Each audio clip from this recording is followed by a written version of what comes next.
लाख रुपये ते दिले की जेणेकरून त्या मंदिराची आणि त्याची सगळी दुरुस्ती होऊन जाईल, म्हणून त्याला नाव सभामंडप दिलाय. त्याच्यासाठी 25 लाख रुपये तात्काळ देण्याचा माझा मानस होता.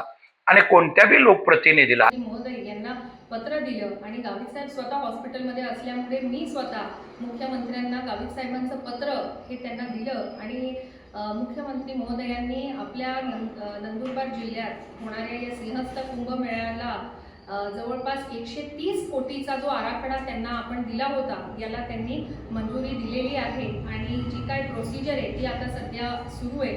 लवकरच ही कामं आपल्याला या ठिकाणी करता येणार आहे. तर यासाठी आपल्या या कुंभमेळ्याचे जे आयुक्त आहे प्रवीण गेडाम साहेब यांच्याशी गावित साहेब यांनी फोनद्वारे सुद्धा त्यांच्याशी संपर्क साधून या आराखड्याला मुख्यमंत्री महोदयांनी मंजुरी दिलेली आहे. तर लवकरात लवकर ही कामं सुरू झाली पाहिजे असं माननीय आपल्या गावित साहेबांनी गेडाम साहेब यांच्याशी फोनद्वारे चर्चाही केली.